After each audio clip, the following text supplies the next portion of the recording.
it's a lot of effort, it's a lot of money, and money is always key. I think the state of Maine, between sewer and stormwater, has $3.1 billion in need. Uh, last year, I think it was $392 million of requests for the SRF funds. They only had 63 million to give out.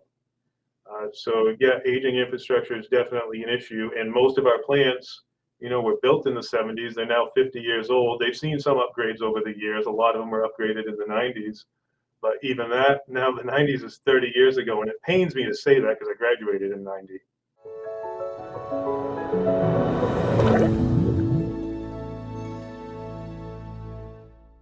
Hey everyone, as Bob Crossan, I'm the editorial director for the Endeavor Business Media Water Group. I'm joined today by Phil Tucker, Superintendent of York Sewer District, Nikki Pellins, Executive Director for the Maine Water Utilities Association, Dan Marks, the Wastewater Superintendent for the Town of Falmouth, and Terry Tucker, Maine Water Environment Association President. We're going to be talking about their recent Waffles and Water conference that they had, in which they talked to legislatures and discussed some of the biggest challenges they're facing in Maine and how that might pertain to the work that you are doing in your area of the country. So thank you all for being here. We appreciate the time and energy that you're spending with us today.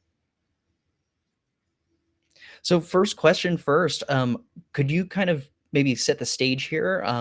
Could you describe some of the conversations and considerations that were being discussed, especially regarding, PFAS and biosolids and disposal and all of land application? That seems to be a big issue for Maine. Could you discuss some kind of set the stage of the conversations that you were having at Waffles on Water, Nikki? Sure, I can kick it off. So water systems in Maine are the unwitting recipient of PFAS contamination. And some utilities in the state are facing tens of millions of dollars in capital costs to treat water with PFAS contamination, including operating and maintenance costs. But I'll turn it over to Terry, who can talk about the spreading of biosolids and the challenges that the wastewater side faces. Thank you, Nikki. So some of the challenges that the wastewater side are facing, obviously there was a ban of land application for biosolids, and one of the major challenges that we're facing at this time is landfill capacity and not having a place to bring our biosolids to. So we are working on different aspects of how we can free up some of that landfill space until there is funding necessary to help with technology to help remove remove PFAS from biosolids. And some of that is a $50 million bond that we have out right now that is going to be used, money would be used to help dry solids and kind of reduce the volume of biosolids, as well as waste management is also in the middle of constructing a regional facility right now that would have dryer technology that will also help reduce some of the volume of biosolids to help free up some of that landfill capacity. Yeah, I remember speaking with Phil, I think sometime in the summer of last year. We were putting together an ebook on PFAS and kind of the challenges that surround it and whatnot. And not to have Phil have to speak on this again, but I did want to direct to Phil, more broadly, some of the other conversations were climate change, aging infrastructure, things of that nature. Could you talk a little bit about some of the things that you're hearing from your colleagues across the state when it comes to these particular challenges and PFAS, if you'd like to talk about that as well? And then what are you seeing at your utility, and how are you trying to handle that in the near and long term? Well, yeah, that's a lot of questions wrapped into one. So, we're all pretty much saying the same thing. We know we're in a crisis right now. We all know this. We have no place for our biosolids to go besides the state-owned landfill at Juniper Ridge. And that capacity is going to run out very shortly.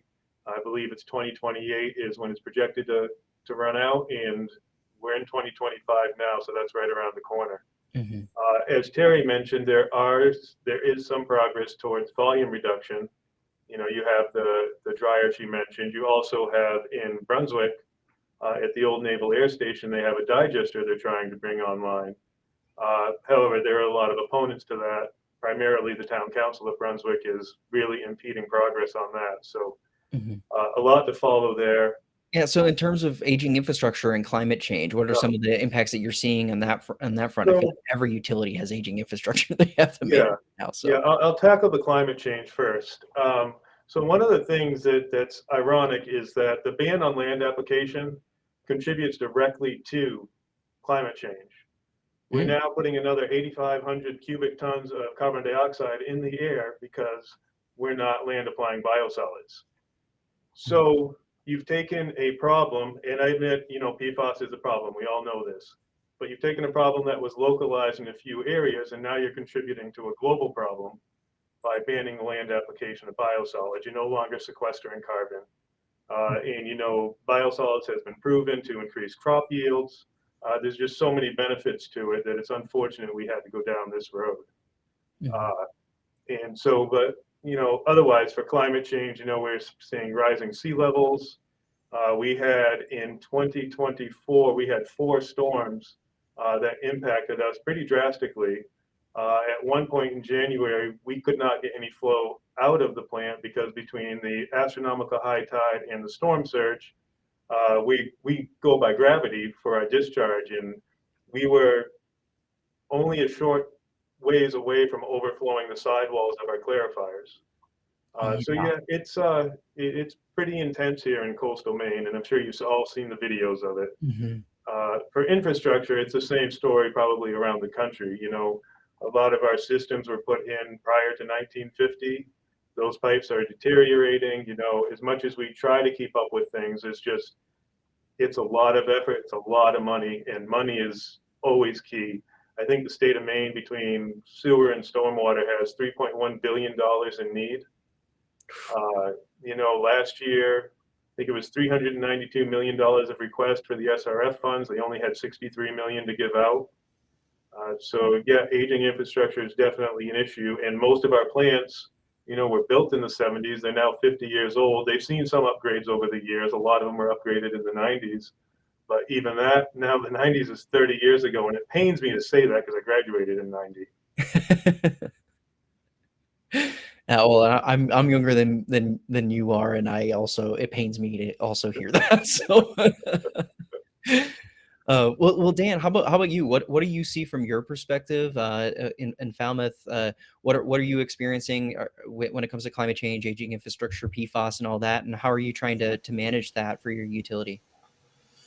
Yeah, so Falmouth is a coastal community. We're just north of Portland in the state of Maine, and so the wisdom of previous ages was to put our interceptors where they could collect the collector sewers that were at that point prior to the Clean Water Act discharging into the ocean. So we have interceptors, collector interceptors along the coastline throughout almost all, or at least more than half of the town coastline. So probably every other month I get a call from a resident who has a sewer pipe in our interceptor in their front yard, her backyard as it were. Say, oh, we saw a tree fall at the last storm, and is that impacting your pipe? So I just actually initiated a study with our engineers to look at, is there a way for us to just get off of the shoreline? Can we put some more pump stations in? Or, the wisdom of previous years seems like maybe, are we going to keep fighting Mother Nature here, and how can we best prepare ourselves for the future? I mean, and like Phil said, and everyone kind of said too, we have the same issues of aging infrastructure. Actually, just over the holiday break, we had a force main terminus that discharged into a asbestos cement pipe, and the hydrogen sulfides that came out of the force main terminus were chewing away at the cement in the AC pipe, and we had a collapse. Of course, it's like, the day after Christmas and somebody's basement gets flooded. So those are never calls you want to have to take, but we're all in this business familiar with that.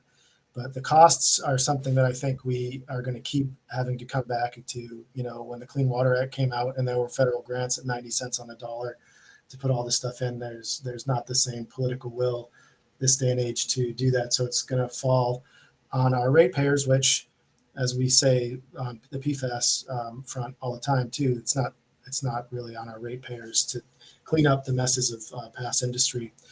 So I guess that's what I would add to. Yeah. There needs to be a concerted effort on that front, not just at the state level, but I would imagine nationally it needs to be done for sure. Well, moving a little bit, I wanted to touch on a couple of the drinking water things as well. I know that Phil and Mark, this isn't really your purview as much, but one of the things that struck me about from the press release that I got about your conversation, the Waffles and Water, was the public water rights element when it came to the drinking water side of things. Nikki, would you like to tackle that one first and kind of explain what you meant, what's meant by that, and kind of like what you're seeing from the drinking water perspective? And then Terry, if you'd like to add to that, you're welcome to as well. Sure.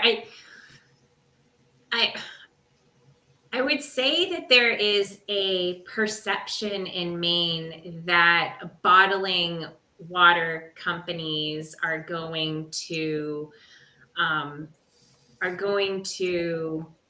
take all of the groundwater that Maine has for drinking water. But the reality is that Maine is full of deep gravel aquifers, and they recharge really well. We get far more in rain. We're rainier than Seattle. We get lots of rain, and the rain permeates into our aquifers, and then they make their way to the ocean. And we actually use far less than we can produce out of our aquifers. We're very lucky, unlike other areas of the country where they may have a large aquifer where lots of different communities are pulling from the same aquifer. We just don't have that problem in Maine. And there has been legislation put forth in the past to limit the amount of water that our utilities can pull from these aquifers. And so when we were talking about groundwater rights at the Waffles and Water meeting, it's really, our request is really to ask our legislators to use science-based data before making these decisions. Yeah. Is there anything that you would like to add to that, Terry? I believe Nikki kind of covered it all. I'm more on the wastewater side, but coming from starting my career out, I started in drinking water. So I do agree with her that we're very lucky that we have so many aquifers in the state of Maine. Yeah. Well, I guess the last question I had was just kind of wanted to go around the horn and get kind of a feel from each of you of like what's one takeaway that you took from Waffles and Water that you think could be relevant to other utilities around the country or within the region near Maine. We'll start with you, Dan. You want to share your parting wisdom? Sure, happy to share some thoughts on that. I feel like in our industry, a lot of people who join the wastewater industry are kind of out of sight, out of mind, and we kind of like it that way. We like to be off the beaten path and not in the limelight. And I think because of all these converging issues that we're talking about with, the increased pressures from development and the capacity issues we're bumping up against, aging infrastructure, climate change, and our favorite four-letter word, we can't really afford to be in the background anymore. We have to be out front and talking to legislators. And I think that makes a lot of people in our industry uncomfortable. But I think a lot happens in our state houses and can happen without our input. And I've found in talking to legislators that when you actually get to talk to them, show them what we do, give them a tour of the treatment plant, have an event like Waffles and Water, where you make those personal connections and then they understand what we're up against, it does go a long way, and they look at us as experts. And we hope that they make a phone call to us before they make any important decisions. So I think pushing out, not wanting to be, kind of being off the beaten path and getting more out in the spotlight a little bit is something I think, unfortunately, we need to do. Yeah. It's got to put yourself in the room where the decisions are made so that at least your voice is being heard. No. Well, Nikki, how about you?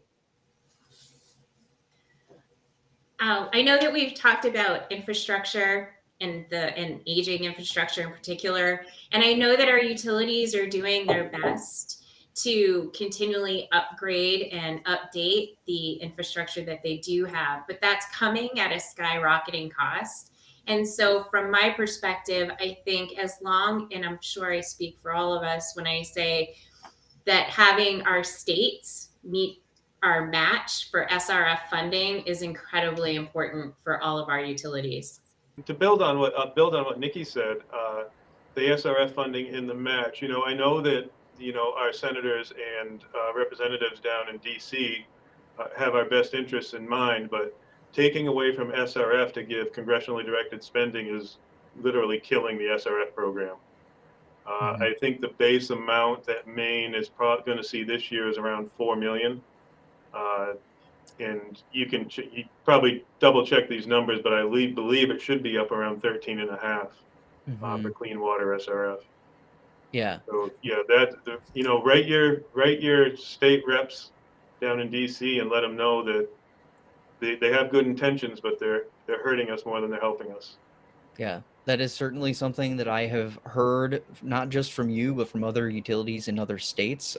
Definitely a state by state based thing, depending on how active those Congress members are in Right. getting their funding. But it certainly is undercutting the abilities for utilities to utilize the SRF monies to solve the problems that are happening locally for them. So Right, and what they're doing now is just not sustainable. We're not going to get millions upon millions of dollars year after year in congressionally directed spending when none of that money is coming back in.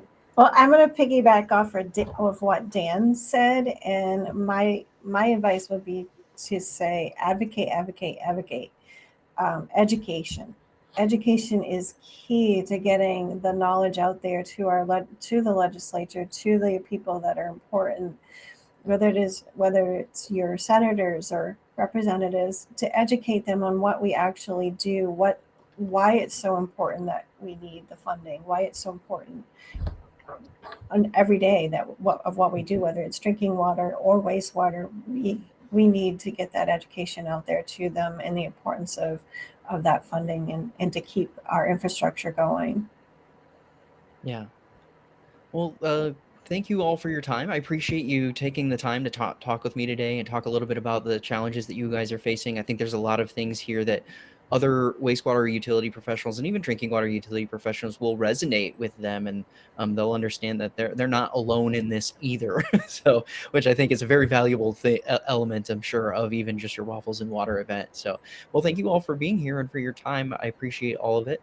And for those who are interested, check out our video description below. We'll have some links to the press release that was filed for this, as well as a link to our PFAS across the water cycle in 2024 handbook that has some content about the challenges in Maine and how utilities are trying to deal with PFAS in wastewater across the country. So thanks again for everyone. Thank you, Bob.